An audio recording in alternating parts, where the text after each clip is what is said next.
either. Yeah, I feel like I still haven't mentally recovered from learning that Stephen Hawking took a trip to Epstein's Island. You guys remember that shit? Yeah, they hyped up the list for months, and they were like, who's gonna be the big name on there? Is it gonna be Trump? Is it gonna be Bill Clinton? It was fucking Stephen Hawking. And now that enough time has passed, it's been over a year, has enough time passed that we can admit that, and I'm not defending Jeffrey Epstein here, but stay with me.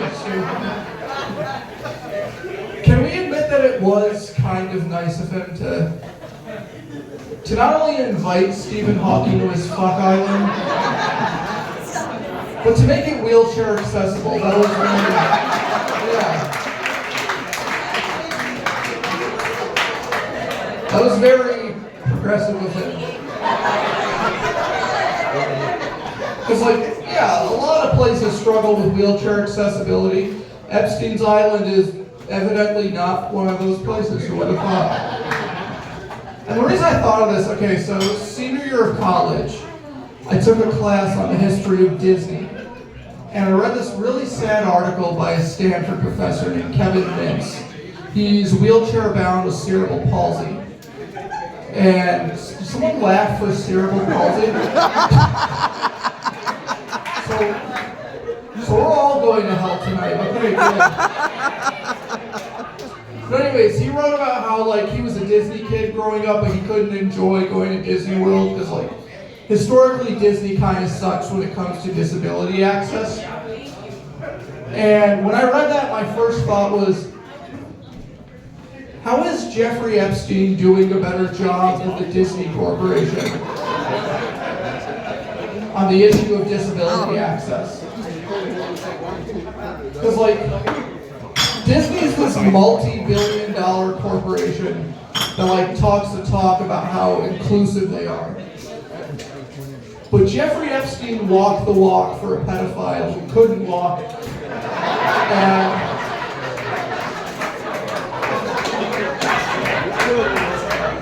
I feel like he deserves some credit for that, right? Because, look, I think we can all agree, no matter how shitty you are as a human being, no matter how shitty a human being you are, every person has their saving grace, right?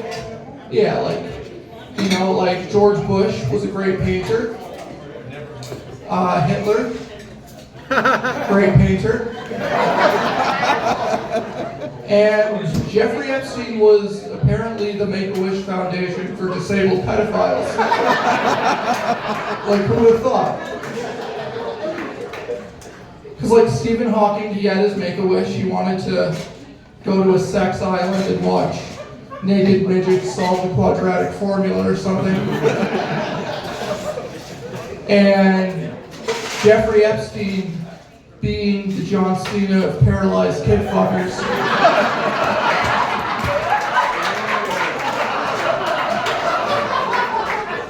he made that dream happen. And again, if you take nothing else away from this joke, it's just fuck Disney, man. Fuck them. Disney could, without even putting a dent in their wallet, Disney could make all of their parks wheelchair accessible. But instead they're like, what's that? You want to be handicapped and enjoy the most magical place on earth? Nice try, Wheelie. Take that shit somewhere else. Meanwhile, Jeffrey Epstein's like, you're into some freak shit? So am I. Get on in here, man. I bet this works somehow. Alrighty. You guys stuck with me on that one? I appreciate that.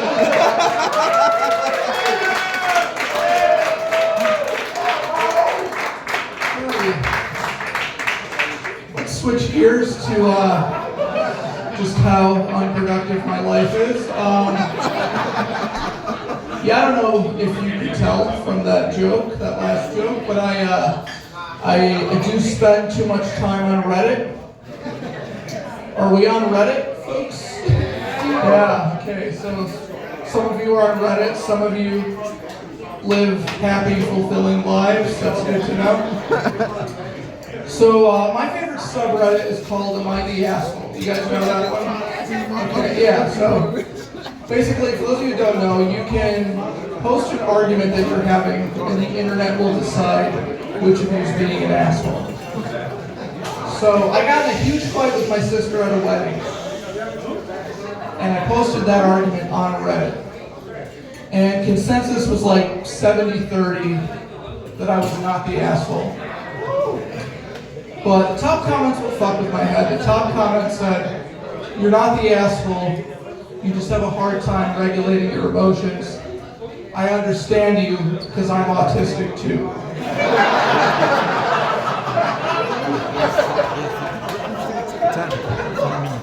Okay. Now, I'm not autistic, at least not that I know of. But anyways, that happened in January. February I was at an open mic, I had a good set. And a guy came up to me afterwards and said, "Yo, you took me by surprise." I'm like, "This autistic kid is funny." And I just said thanks, because I'm not going to try to convince him I'm not autistic. Anyways, April of that year, I did my first road gig as a comic. I went to a bar in Michigan. I bombed for 15 minutes. And then the bar owner comes up to me afterwards and she goes, "Honey, you were so funny up there. You killed it up there. But I have to ask, are you a little bit like me?" I was like, "Am I old and leathery and addicted to fentanyl?" "No, I'm not." She goes, "Are you along the spectrum like me?"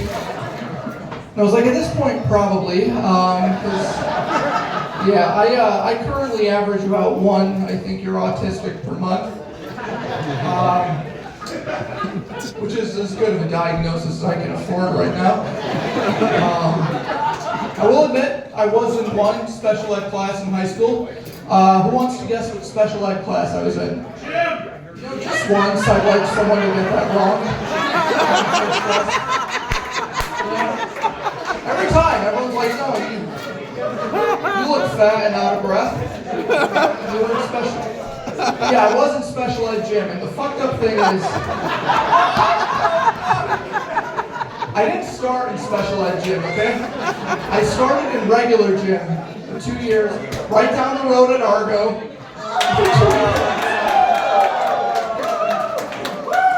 And yeah, junior year, they were just like, "Yeah, his mile's not getting any faster," so they sat my mom and I down. They're like, "Listen, Miss Diab, your son's not retarded, but like his circulatory system probably is. So we're gonna put him with all the other beautiful creatures God hath wrought, and maybe he could be like the fastest kid in special ed gym." I was not the fastest in special ed. Those kids are fast. But my special ed gym teacher, I probably shouldn't say his, I always say his name for the joke, but I'm not going to say it. Say it. Okay. Alright, fuck it. I'll risk a lawsuit, whatever. My special ed gym teacher, his name was Mr. McMurray, and he was like this jacked Irish dude who was like 5'6". And Mr. McMurray had a nickname for me, and that nickname was IPG, which stood for Italian Palestinian Gypsy. Which is fucked up because I'm not Italian. I do moisturize with olive oil, but that's because I'm Palestinian. But anyways, senior year, Mr. McMurray, he pulls me aside, and I'll close on this. He pulls me aside, and he goes, I tell him I'm going to college in Chicago.